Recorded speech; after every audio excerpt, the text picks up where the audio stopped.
Welcome. Welcome, everyone. It's Angela Robles. If you're watching live, it's Tuesday night, a little earlier in the evening than most of my lives. There's something that always been thinking about and started to work on this summer in terms of content for written video and my programming, and needed to have some conversations around the world with rising gen and principles. It's related, and this is going to be a deep one. I think I actually have some of my best quotes and content in this one. Why your children won't inherit the family office that you built. And don't be limited to think that this only applies to my main bread and butter, the single family office community. This applies to any business, it applies to MFOs, and the big picture in general is going to be applicable to effectively everyone. And again, I think I have some really good content here. So without further ado, why don't we get to it? Maybe I could actually retitle it The Last Generation. And again, why your children won't inherit the family office you built unless you transform it now. So there is an uncomfortable question that I often like to ask, especially the elder or the founder that created the wealth and usually the family office. What happens to your family office when you're gone? Simple. Not the wealth, the assets, however we may define it. Actually, not even really the family office itself, possibly the institution of it. What happens to the operation you built, the systems, the team, the strategies? Like, who takes this over? Your children? Gen 3, in my example, heirs? Carefully groomed successors? But there's a brutal truth that, to me, no one is really saying out loud. If your family office looks like now in 2025, like it looked in 2015, just 10 years, your children, grandchildren aren't going to inherit it. They're going to dismantle it. And no, it's not because they're ungrateful, not even because they're reckless. They're probably not. But because the family office that you built, and really applies to many different things, no matter how successful it's been, will be fundamentally incompatible with the world that they're operating in. So what should terrify you, business owner, doesn't need to just be a family office. This isn't really a 2035 problem. It's happening right now. I'm going to give you 3 scenarios, and then we're going to do a very, very deep dive. What I call the departure. $4.3 billion family office, third generation heir. Might be a little off on this one. 32 years old, Harvard MBA, worked in the family office for a couple of years, and then this summer effectively quit. Not even to start his own venture, but to join a much smaller, actually, it was more of a hybrid multifamily office. Why? They have AI native operations.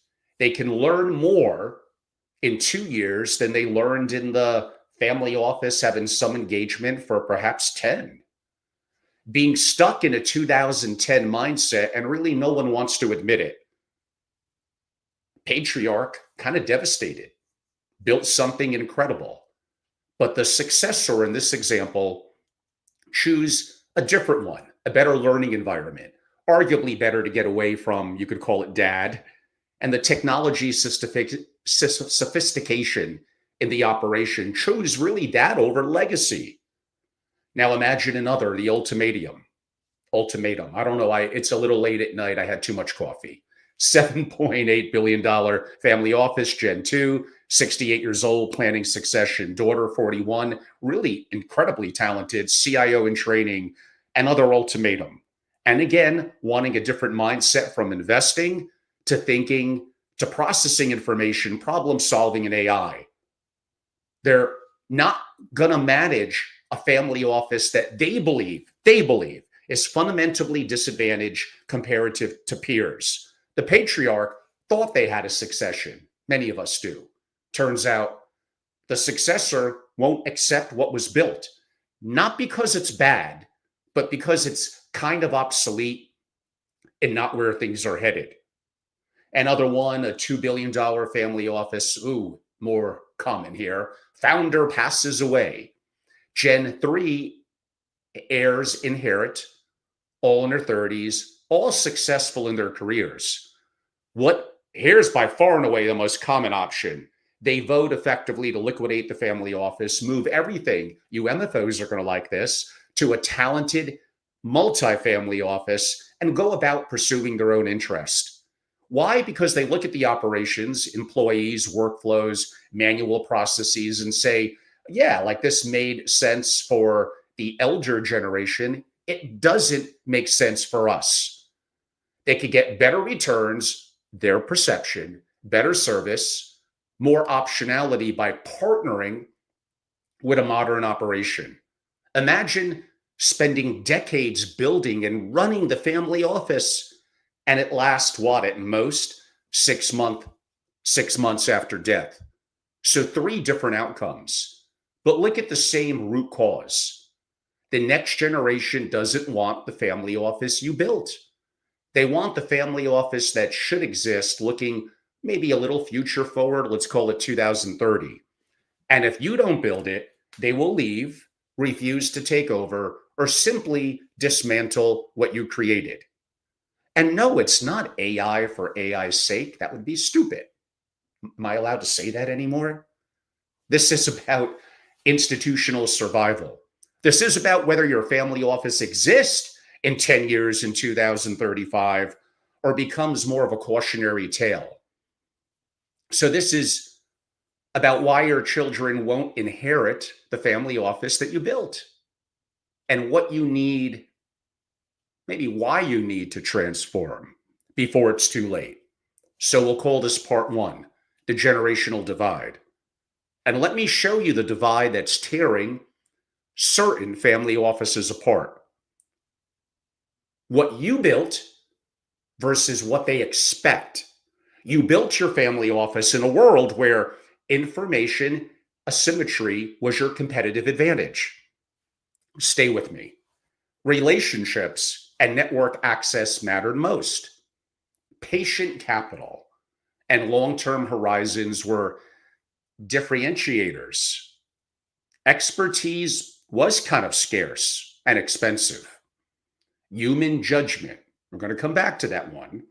Human judgment and experience drove decisions. Traditional 40-hour weeks, 9 to 5 operations. That world to be excellent no longer exists. Your children, maybe your grandchildren, for some of you, maybe your great-grandchildren, are living in a world where information is far more abundant. Asymmetry is kind of vanishing. Technology and speed matter as much as relationships. Markets move faster and kind of the opportunities compress. Expertise has become democratized. Boy, I'm sorry. 4 cups of coffee, in case you're wondering. I am wired up. And AI augmented. Data and algorithms increasingly drive decisions. 24/7 global operations are now expected, not even really exceptional. Now, again, putting myself in the other shoes, I get it. You're not necessarily wrong. Just simply, yes, the world has changed. And here's the part that kind of creates the crisis. You succeeded in an old world. Everything you built worked, or it felt that way. Your strategies generated returns. Your processes made sense. Your team delivered results. It's hard to change when you have A lot of that going on. I could argue low expectations, but I'll be nice because your children are comparing you. So why the change? Your children are comparing you to the wrong benchmark. You're benchmarking against how you performed historically. They're benchmarking against what's possible like right now. So there is a talent drain. I see it that I don't think people in the community are talking about enough. What's happening that I think most matriarchs really don't see? The best people are moving, leaving. Not always because of compensation, but that could absolutely play into it. Not because of culture, because they're bored. They're watching peers in more active family offices, more AI centric, so they could focus on bigger problems. A small team of Spartans could beat a big army. You can't afford to lose incredibly talented people. Imagine building AI agents that transact autonomously across global markets. That's not 40 hours a week, that's 168. Creating predictive models for geopolitical risk could save tens of millions. I've been talking about the last couple of days designing stablecoin treasury systems that operate 24/7, developing sovereign AI architectures that competitors can't penetrate, solving problems that kind of didn't exist 5 years ago. And by the way, your superstars, I don't care what others say in the family office world, are more valuable than they seem. More valuable. So they come to your family office where what? They're manually updating Excel spreadsheets, reading earnings calls that came out maybe days ago, attending weekly meetings to discuss things that probably should be automated, and doing work that feels like it should have been solved maybe years ago. That is not going to engage the rising generation, and that is not going to attract quote unquote superstars. The gap isn't about prestige. It is about, I've been noticing this with people, intellectual stimulation. Top talent, more so especially younger talent, doesn't want to work on solved problems. They want to work on the frontier.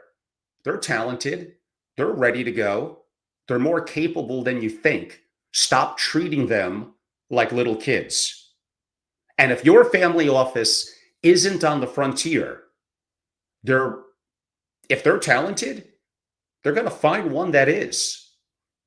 CIO mentioned last month, we lost our best analyst to a family office, smaller. Maybe that appears to be a common trend because they're building AI systems, they're tackling problems that are exciting and thrilling and really big picture.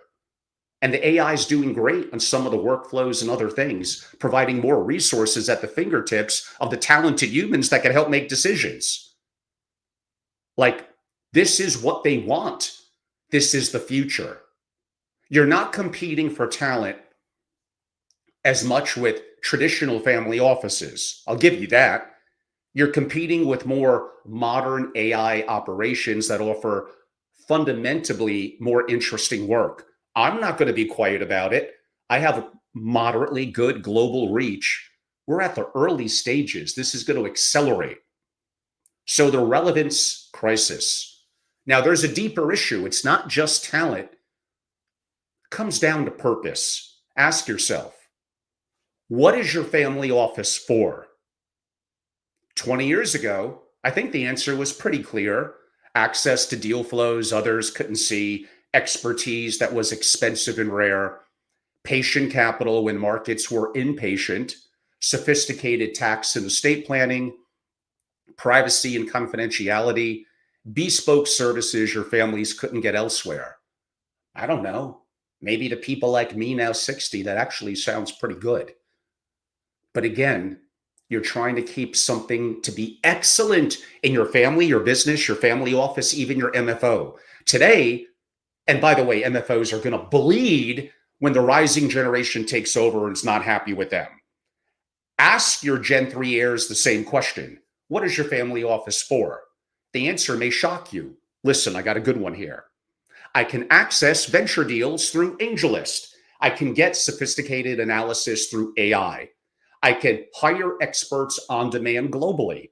I can get tax optimization from specialized firms. I can get privacy through legal structures. The question isn't, what is our family office for? The question, maybe my biggest point here, why do we need a family office? Can't believe that's coming out of my mouth, but stay with me. This is an existential crisis. Your family office made sense 20 years ago because the services provided were unavailable elsewhere or wickedly expensive. In 2025, many of those services are commoditized, democratized, AI augmented to a point where a single family office can't compete per se, always exceptions with specialized providers. So what is left where the single family office could be awesome? The only sustainable advantage is speed, and that does matter. Customization, that really matters. And integration that you can't get elsewhere. AI could absolutely, properly done, augment and give you that. Traditional operations, they usually don't. Without AI, your family office is more of a high-cost provider of increasingly commoditized services. With AI, your family office is a competitive weapon, creating sustainable advantages across every dimension of wealth and wealth management. I think your children and grandchildren, etc., they see this kind of clearly, and young, up-and-coming, incredible talent. But do you? So kind of a part two, the 5 pillars, transformed. Let me show you how AI doesn't just improve family offices. I know you're getting a lot of that from me this week. It transforms their fundamental purpose. Family offices exist for 5 core reasons, and AI is going to be impactful right now, not 5 years from now, right now to all of them. Wealth preservation. Traditional wealth preservation is more defensive. Don't lose money. Not a great attitude, by the way, to teach a rising generation. Protect what you have. Manage risk. Now, that may make sense. Stay with me again.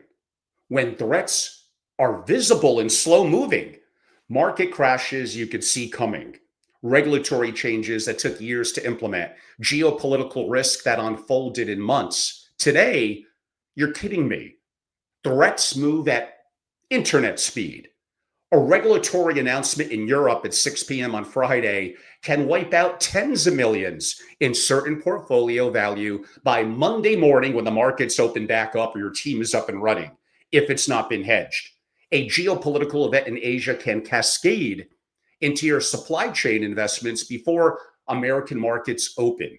A competitor can use AI to identify, exploit your strategic vulnerabilities faster than you can defend them.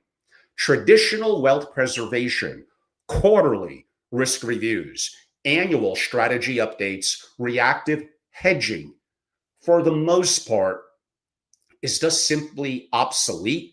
At minimal, it is not optimal. If you're going to have a family office, have it to be incredible.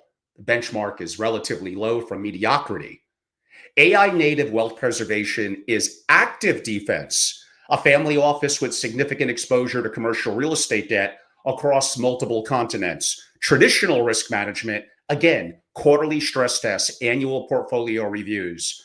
AI, continuous monitoring of 200 plus risk factors, interest rate movements, occupancy trends, compliance, tenant financial health, local economic indicators, competitive supply additions, regulatory changes, all relatively simple with AI and AI agents. So imagine then detecting a pattern. 3 separate markets showing early distress signals that historical models would cascade, like 3 or 4 months. The signals were too subtle for most human analysts, overburdened to spot. Shifts in lease renewal rates, tenant payment timing, local employment data that individually meant nothing, but together that may suggest trouble. Hedge the exposure across all markets, cost for that, sure. But today's world, all three markets, imagine in distress. Without hedges, protected losses could be tens of millions. With hedges, much less. That could be a significant savings. But here's what matters. No human analyst would have spotted that pattern. I don't think so. The signals were too distributed, subtle, and early. That's not better wealth preservation. That's a different category of protection. Your children inherit a world where threats move faster than human cognition can track. Without AI augmenting your incredible humans, your talent, you're not preserving wealth. You might be getting lucky. Pillar 2, return generation.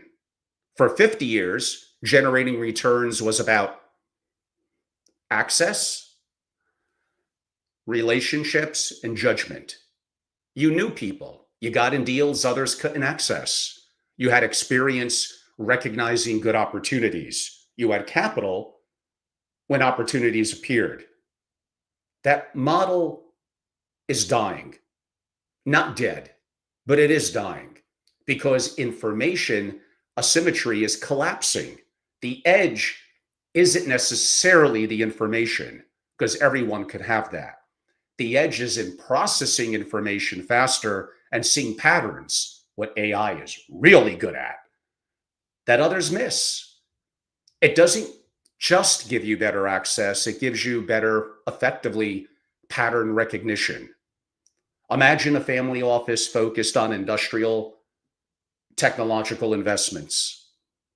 Traditionally, evaluating maybe 200 or 300 opportunities annually, having deep relationships, hard earned, with entrepreneurs, a strong thesis on industrial automation, and likely in the past, good returns. But now, with AI, and very possibly the same team doing more, better, faster, possibly with less. It's a powerful combination you're not going to beat. Now monitoring thousands, maybe 12,000 industrial technology companies globally, not just the ones pitching them, but every company in their investment universe. Their AI tracks patent filings, hiring patterns, customer reviews, supply chain relationships, founder backgrounds, exits, competitive positioning, technology trajectories. Now, that result over 18 months could be identifying multiple, let's call it 24 opportunities months before those companies even start to raise capital. I spoke a little bit about this in the 4 video segments 1 through 4, mainly 3 that I shot on Sunday and are still up on my platform for now. This isn't because they had better relationships. It's because they had better pattern recognition. They approached these companies before competitive fundraising processes began. They offered strategic partnership, got preferred terms, and like preferred terms, probably a pretty significant valuation discount. That matters. What's critical, this isn't about working harder or smarter. All good things. It's about seeing opportunities that are somewhat invisible without computational pattern recognition.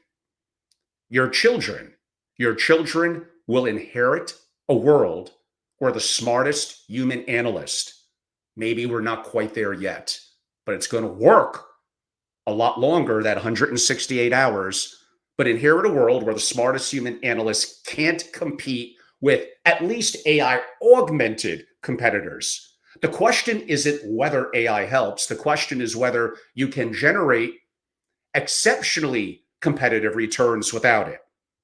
I would argue no. And no, I'm not talking 2030.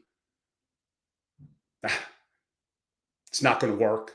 Not against AI native competitors, at least those that are doing it right. Pillar 3, sophisticated services. Family offices pride themselves on providing sophisticated tax, legal, and estate planning that often the families possibly can't get elsewhere. But again, we go back to the uncomfortable truths. That sophistication is increasingly table stakes, not what's really different and separating. Every sophisticated family office has access to top tier advisors. Everyone has estate planning experts. Everyone has a legal counsel. What makes it different isn't having sophistication services, it's having predictive, protective, more proactive, continuously optimized services. Imagine a multi-jurisdictional family with beneficiaries in 7 different countries. Traditional tax optimization, annual strategy meetings with advisors. They'd review structures, make adjustments, implement changes. What's the problem? Tax law changes globally all the time. By the time they implemented annual recommendations, some were already suboptimal due to regulatory changes that they probably didn't anticipate. With AI, you could continuously monitor tax law changes across targeted to these multiple jurisdictions. The AI reads, as you set this up, every regulatory update, models impact on their specific structures, and generates optimization recommendations in real time. Guys, I know I've been pounding this for the last couple of days. Sometimes you got to hear something 10 times before it really sinks in. Imagine an AI identified 17 separate tax optimization opportunities that emerged from mid-year regulatory changes. Average time from regulatory change to AI recommendation, like 6 days. Average time from regulatory change to traditional advisor notification, months. Total additional tax savings from acting fast on those opportunities could be millions of dollars. But it's not just speed, it's complexity management. Often you'll come across these family offices, they have dozens of 40, 50, 60 entities across multiple jurisdictions with cross-border flows, multiple trust, operating businesses, investment vehicles, and philanthropic structures. Complicated stuff. The combination of that complexity of optimizing across all variables, it kind of exceeds human cognitive capacity. Maybe you got Einstein's on board. I don't know. The AI models could structure 10,000 different scenarios all the time, 24/7, finding optimal structures that humans would likely never consider. Just because they can't process that level, that volume, that complexity. Your children are going to understand this, and they won't accept sophisticated services that are more reactive and annual. They'll expect intelligence services that are proactive and continuous. Pillar 4, and I think an underrated one, family governance. Now, this is actually where it could create, in some ways, the most value. You didn't expect that. Why? Because family governance is messy. It's emotional. It's political, for sure. Family offices will tell you, depending on the size of the family, sometimes that could be the hardest part of family office management. Traditionally, family office governance structures, family meetings, facilitated discussions, and hope everyone eventually aligns. Spend years on governance charters that, of course, no one follows. AI doesn't make governance less emotional, but it could make conflict less destructive. Imagine a 4-generation family, easily could be 28 beneficiaries, constantly arguing about risk tolerance. Older generation wants preservation, younger generation wants growth. ESG investing, Gen 3 demands it, Gen 1 thinks it's a performance drag. Distribution policies, some need liquidity, others want reinvestment. Succession planning, who's competent to take over? All things that are going to be guaranteed to lead to trouble, I promise you. Meetings could be brutal if everyone is open and honest and doesn't legal up.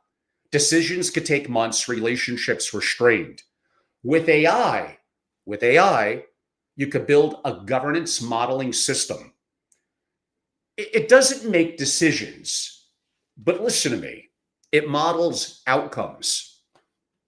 Before any family meeting, the AI could run scenarios. We adopt this distribution strategy. Here's the impact on each beneficiary over 10 years. We allocate 30% to ESG. Here's the projected return impact with confidence intervals. If Jane takes over as CIO versus an external hire, here are historical success rates for similar transitions. The AI doesn't necessarily say what's right, but it does show what's true. Now, let's go here. Something remarkable happens when family members see objective data. Instead of arguing opinions, conflicts become less personal. They're depersonalized. It's not, I think we should distribute more versus I think we should reinvest. It's here's what distribution scenarios look like modeled across everyone's situations. Which outcome do we collectively prefer? You'll find family meetings could go from lack of structure and bickering over multiple hours to sometimes 2 hours. Data-driven discussion, time to major decisions could often be dropped from months to weeks. And again, in many things in life, speed does matter. Now, I'll even share what I believe to be an unexpected outcome. The AI identified distribution policy that worked better. How about better for all of the beneficiaries than any policy any single person had proposed? It was a solution in a possibility space that humans hadn't explored, partially due, we're busy, time, complexity, and modeling something like that manually may have been, if not impossible, overwhelming. Don't forget, your children will inherit not just wealth in all its forms, they're going to inherit the family dynamics. If you give them tools to manage those dynamics productively, you preserve family unity. If you don't, you'll watch the family fracture over what often is, and here's the sad part, solvable problems. Pillar 5, optionality. This is the pillar nobody thinks about. Maybe it matters the most. The purpose of generational wealth isn't just preservation and growth. It really is more optionality. Think about it. Creating possibilities for future generations that wouldn't exist otherwise. No, I could say maybe AI doesn't create optionality directly, but it creates, if done right, conditions where optionality emerges. Imagine a family office with substantial agricultural land holdings across multiple states here in the US. For 30 years, the strategy could have been pretty straightforward. Hold land, collect rent, benefit from appreciation, conservative, stable, kind of boring. Well, sometimes boring is good. With AI, you could start analyzing adjacent opportunities. The AI identified that their land holdings had unique characteristics. How about solar irradiation levels above a regional average? proximity to transmission infrastructure, water rights. As I'm looking at ranch land and things like that, that's an interesting one. Water rights that hadn't been utilized. How about soil composition suitable for carbon sequestration projects? Location near an emerging data center development. I could go on. Individually, I don't know, maybe none of those things mattered. But combined, they create a novel optionality. What if they developed solar farms on portions of the land, sold power to the data center? I'm using a really great, easy example. Used the carbon sequestration to generate offsetting credits, maintained agricultural use on remaining acreage, and structured it all through a new entity, that maybe could even raise outside capital. That structure didn't exist. It just didn't exist in their traditional playbook. It required seeing patterns across energy, agriculture, technology, carbon markets, and capital structure at the same time. Now, that boring agricultural holding can now be a multi-revenue stream operating businesses, who knows, generating 3x, 4x the returns of traditional agricultural rent, while still appreciating his land. Importantly, maybe more importantly, they created optionality their children can build on. Is this making more sense now? One heir can now be developing a career in regenerative agriculture technology, another exploring solar plus agriculture business models, and a third studying the carbon markets. So the wealth didn't just grow. It brought the family closer together, created opportunity for a rising generation, really career paths and opportunities that, in my example, didn't exist before. So your children don't just inherit wealth, they inherit possibility space. AI, no doubt, expands that space into dimensions that you can't see without it. Now, is there a part 3? The extinction events. Let me show you 3 forces that will make a traditional family office extinct, whether you like it or not. Here's what's happening that most people don't see.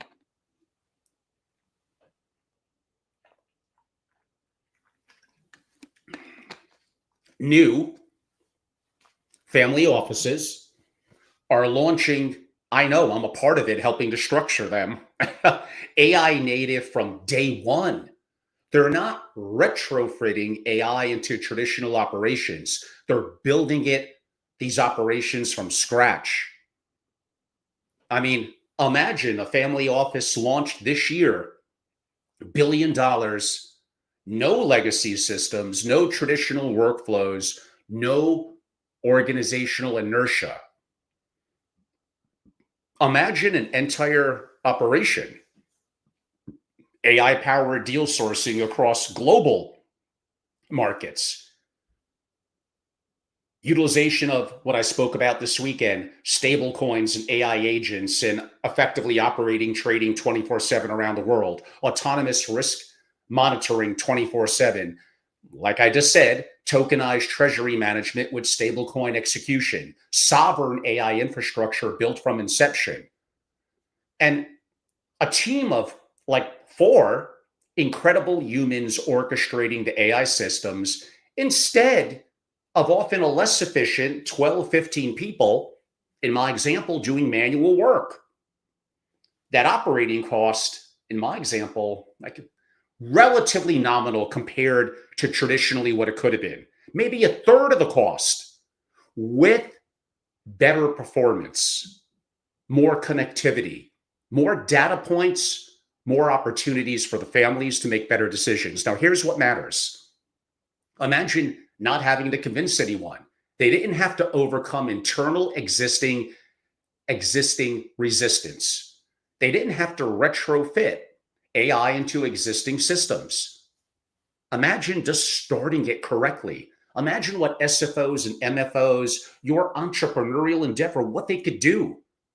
These AI native competitors will eat traditional family offices alive, not because they're smarter, because they're structurally superior. Your children will be competing.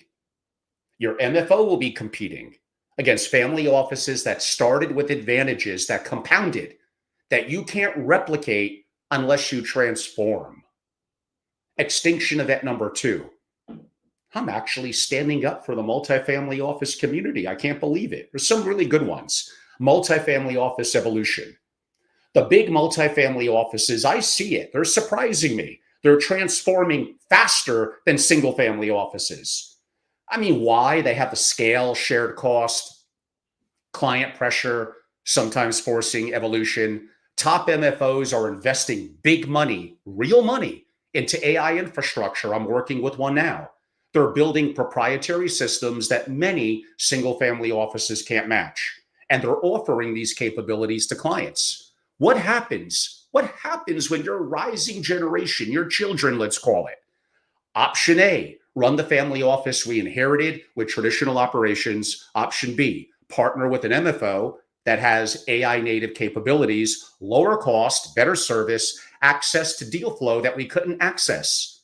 Option B starts to look really attractive. That's what happens. And once families start moving to sophisticated MFOs, and I don't want to see this, single family offices become endangered. It's unacceptable to me.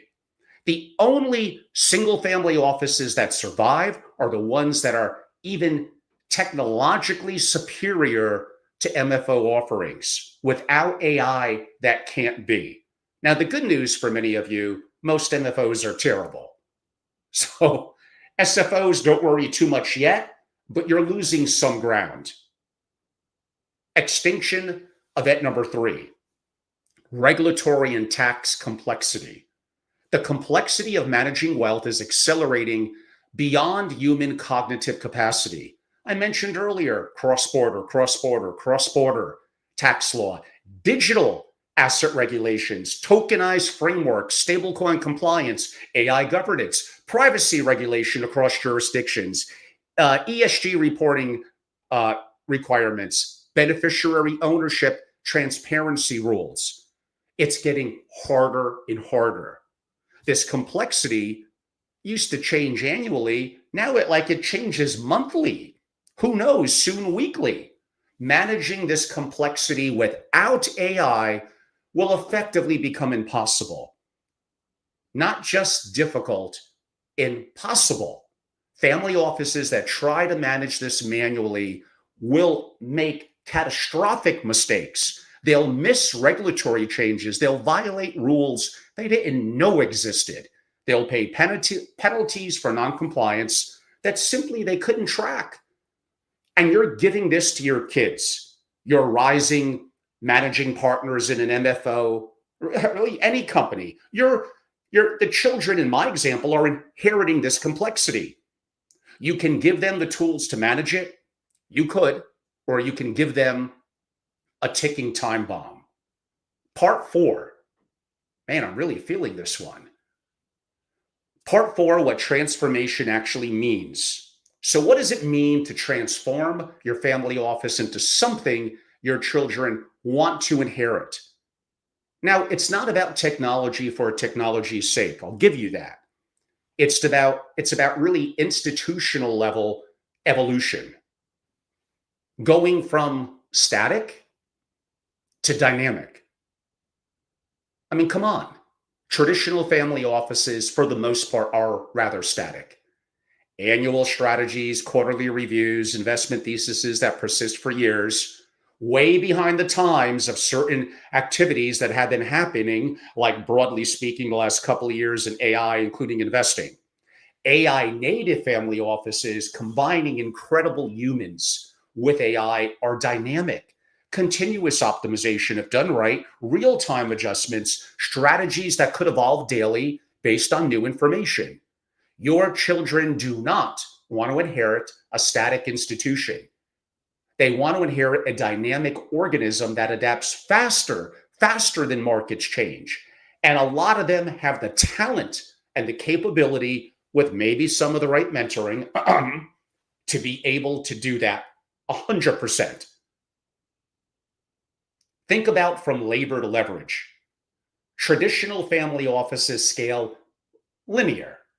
You want to analyze more opportunities. What do they say? Hire more analysts. Want better tax optimization? Hire more advisors. Want to expand if you're an MFO geographically, a different geographic setting? Open more offices. AI native family offices can scale exponentially. The same team may handle 10x the volume. The same overhead delivers 5x the sophistication. Same footprint operates globally. Your children don't want, trust me, like they do not want to inherit a labor-intensive operation. They want to inherit a leverage-rich platform. Now, luckily for all of you, there's no football on tonight, so I guess I'm not too distracted. From opaque to transparent, traditional family offices run on institutional knowledge. We've always done it this way. Trust me, this works. This is how we analyze deals. AI native offices run on documented, repeatable, improvable systems. Every decision effectively has an audit trail. Every strategy has measurable outcomes. Every process can be questioned and improved. Your children don't want to inherit tribal knowledge. They want to inherit systematic intelligence. I think here's an important one where we're just about there at the end. From closed to networked, traditional family offices are fortresses: privacy, confidentiality, self-sufficiency. AI native family offices, younger and dynamic, are networked. They share often resources with other families. They co-invest. They build sometimes shared infrastructure. They collaborate while maintaining competitive advantages. I see it when I travel the world. Doesn't matter here in the US, the Middle East, LATAM, Europe. Your children don't want to inherit the isolation. They want to inherit connectivity. Now, what I may call a part 5, the decision. So here's the decision that you're actually making. It really isn't, should we implement AI? It's, what are we leaving for our children? For those of you in an MFO or other structure, it may be the employees, the rising partners. Are you leaving them an institution they'll feel obligated to maintain, but secretly resent? That happens all the time. An operation that's already obsolete and getting more obsolete daily, a structure that they're going to dismantle because it doesn't serve them. Or, like I have stated, are you leaving them an institution they're proud to inherit and excited to add, to build upon? An operation that's on the frontier and creating sustainable advantages. A structure that adapts to their world instead of fighting it. That decision is being made now. It's being made every day. Not by what you'll say or what you say you'll do, but by what you're doing, like right now, this quarter, before the end of the year. If you're not actively transforming your family office, and it's deeper than just more of an AI native operation, it's deeper than that, then you are making the first choice I noted by default. And your children, again, never forget this. The rising generation inherits the consequences. Maybe in closing, there is kind of a legacy question. I've spent, a good part of the last 50 minutes telling you why your children, and again, you could extrapolate that to partners, rising managing partners in an MFO, a lot of different type of entities. It still applies. They They won't really inherit the family office in my example you built, but here's a hopeful version. They will inherit a family office, just not the one that exists today. They'll inherit one that you're building now, one that's designed for now, for looking forward for 2030, not for 2010. One that gives them competitive advantages, not legacy burdens. Or, I don't know, they'll inherit nothing because the family office you have today, over time, is probably going to lose. It won't survive in the format that it's in now without this transformation. Yes, I think the choice is stark. And I absolutely feel the timeline is compressed. The stakes absolutely are generational. Now, I have mentioned, because I'm very active this week, heading into next week, November 5th and 6th in New York City, I have about 10 families, spots for one or two others in my AI masterclass. You're an SFO, an MFO, an entrepreneur. I could change your life. You're an executive. You're going to be employable. You're going to learn things. You're going to build sovereign AI, vibe coding. You're going to create apps. You're going to see how to integrate and actually use and create there on the spot AI agents and put all of this together. And I have the most incredible instructors in the world along with me. They're awesome. I'm okay. The families that show up are asking that question, what will our children inherit?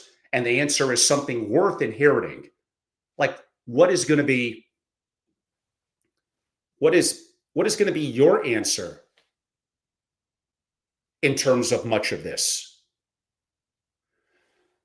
Again, I've been on this for, by AI standards, a very long time. I am shocked that I look behind me and there's like no one. Oh, there's a couple of others poking at it. Some I have great respect for and bring some knowledge to it. I ran with this at the latest by early this year, buying the hardware, experimenting, building apps, having a sovereign system, using AI agents, learning what works, what doesn't work, meeting an untold number of AI integration engineers, traveling to Europe and Silicon Valley. I don't know, spending a lot of money, that's for sure. And bringing you already multiple masterclasses, hands-on, immersive on how to do it. And now it's even better. And now you could wrap up the year, November 5th and 6th, getting such a head start. You could absolutely be implementing this before the year even ends, and you will really, really be ready for 2026. You're an MFO, I got you covered. You're an SFO executive, a family member, a rising generation family member. You want to send a second person? Absolutely. We want to make it happen. Next week, depending on the time frame you're listening to this, November 5th and 6th in New York, go to my website, angelorobles.com, or reach out to me directly. I get it. It's not cheap. You get what you pay for, the quality of what I bring in my faculty, and the ability for you to begin, and the amount of time that I'm saving you. And some families spend millions of dollars. I gave good examples of that yesterday. I think I still have that up on LinkedIn and YouTube. Millions, and don't do anything with it. And it becomes a waste. I started with an under $10,000 laptop, my own open source systems, and I built agents and vibe coding on that, and they work pretty incredible after some trial and error. I could do it, you could do it. Broadly, the things I spoke about today, the engagement with the rising gen, the future of the family office, the world in turmoil, geopolitical, national debt, deficits, political bifurcation like never before, governments failing, seizing assets and resources, lack of personal freedoms. Like, there's so many things going on, all things that I enjoy to cover, that I have a level of intellect and resources and capability and have an incredible global network. It's more than just get a second passport, own physical gold, store it in Switzerland, and have some Bitcoin and you control the keys. All those are little parts of it, of course. but it's far deeper than that. So it's more than just AI, but AI is going to be impactful to everything. Geopolitically, macroeconomics, investing, governance that I noted. There's nothing that won't be touched and altered forever. And it's happening right now. And I want to lead that charge. I want you to join and be a member. Go to angelorobles.com, become a member, join and participate in that masterclass November 5th and 6th. I may not do another group one until well into the first quarter.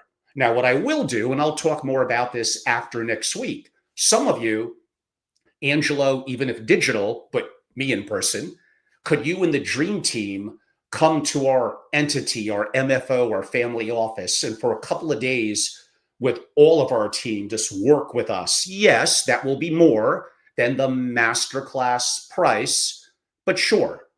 And that probably is overall more profitable to me. But there's a value in the people you meet in the group settings, your peers, and learning and sharing together, them asking questions maybe you didn't think of. That shared knowledge, that sense of community is very valuable in and of itself as well. So this will be a very, very busy towards the end of the year. I have incredible content coming out, one-on-ones with families, breakfast and lunches I'm hosting from New York to Miami. Become a member and be a part of it. And then the first quarter next year, man, I got my marquee program over maybe 7 days, at least 4 days. I like to go to Palm Beach. It's in Palm Beach in March. Like, this is it. This is the time to be one of the 100 members. The time for something special. Aren't you tired?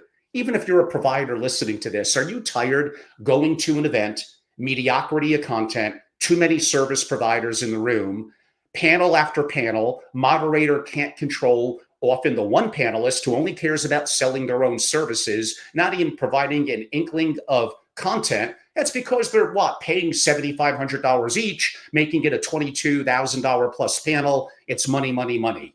Not enough break time, not enough networking, not enough of a vetted room, and not enough real content that could be impactful and make a difference. When you have lots of people in the room, it's hard to do that. When you want to run a conference company that can make you a 7-figure annual earner, that might be a good business. Running a membership model is not the best business in the world if you look at it strictly from a financial. I love what I do. I'm obsessed by it. There are more profitable things in the community I could do, but I won't love it the way that I love what I do. Proprietary content, deeper thinking, problem solving, incredible families, peer sharing, select incredible thought leaders, and building around AI, around rising generation, around creating a top 1% family office, addressing geopolitical issues, sovereign risk. These are the things that I love. And I would love for you, get off the fence, jump on board, be a part of it. If you don't go to angelorobles.com, email me, angelo@angelorobles.com. That's not so hard. And like I almost always say, there's one day where I'm probably going to stop saying this. I do get some interesting text. Reach out to me. Text is fine, 203-570-2898. Like I noted in the last couple of days, for some of you that may go to angelorobles.com from a corporate server or Wi-Fi with maybe a Cisco firewall, there's one other brand too. We're trying to get it corrected. It may be a bit of an issue. That's going to be a small percentage. It's probably down to like 2% now.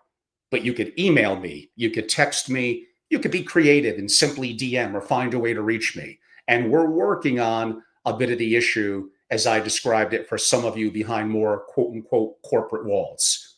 At the end of the day, you know how to reach me. Next week, the AI Masterclass will be incredible, and there's so much upcoming between now and the end of the year. I appreciate all of you. I could learn from all of you. You all have something to teach me. I greatly appreciate it. Some comments have come in. Well, EH, it looks like. Boy, you think of some of that stuff that I do. I'm reading off a little part of it partially to myself. The trajectory is concerning. Some of the elites you mentioned think that AI can solve, do you say that communication, or is that communism problem? Uh, uh, yeah, now you bring up a whole bunch of other issues that are deep discussions that I love to talk about. I talk about them at events. I have open debates at events. Those are interesting. I did one relative to Mamdani running for his role and likely winning next week when I had my New York event. So yes, there is massive political bifurcation. There is an absolute rise of socialism. We're going to see it in New York, and I believe, what is it, St. Paul in Minnesota? There is grave challenges. Where's the money going to come from? Where? If you have businesses, entrepreneurs create businesses, they pay taxes, they employ people. Look at who pays the majority of taxes. Now you're encouraging them to move, maybe neighboring, one of my states, Connecticut, maybe Jersey, obviously Tennessee, Florida, Nevada, Texas, and others.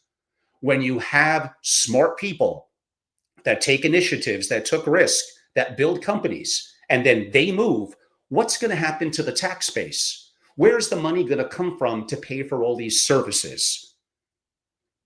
Some of it relates to supply and demand. I would love to have a $50 million home in Beverly Hills. The supply and demand dictates that I guess I'm not going to be able to do that. That's on me. I guess I don't have enough utility in the world relative from a business perspective to what I do to create companies and value in resources to earn more money. It simply is supply and demand. Take responsibility, be accountable. I am going to cover that subject probably over the weekend, a little bit of an overview relative to quote unquote Mamdani. I do enjoy covering subjects that apparently no one else in the family office world covers. I don't want to be in an echo chamber. At my event, I said those that kind of agree with some of my comments, I actually prefer you keep quiet. I want to hear from the others because I want to learn. I'm not looking to beat them. I'm looking to learn. I don't have all the answers, and I make a lot of mistakes. Hopefully, I learn from them. So, got a little off track there, but the comments coming in on yeah, let me see if there's any more comments. Subjects that I'm not afraid to tackle, but that does get us off a little bit of the AI. And of course, what happens, I talk about AI for 53 minutes, and then I talk about geopolitical and some other topics, and the number of viewers rise. The reality is, AI is not yet something that a lot of single family offices, ultra high net worths, and MFOs, they're intrigued from afar. They're not really ready to jump in and take action. That gives those that are an incredible edge, not just linear or 5 or 10%, but a multiple. You have to do it right. You have to take the actions. But I don't know, the more I talk about AI, the more the viewers go down. The more I talk about some other subjects, the more that the viewers go up. But AI is what we're here to talk about. It's been kind of an AI week beginning on Sunday. And again, next week is my big masterclass. I will be doing some other videos this week that won't involve AI as much. I got one I'd like to do about my experiences in it's quantitative and qualitative on what defines the top 1% family office. So I'm going to start that ball rolling this week. I do have a masterclass upcoming in 2026, digital and in person, about that. I got over 400 beautifully designed slides, way better than the variation I had about 2 years ago, because so much has happened, so much more that I learned. And yes, AI is going to play a part of that. That's a big difference from, say, 2 years ago. So there's lots of incredible content coming up. I appreciate all of you.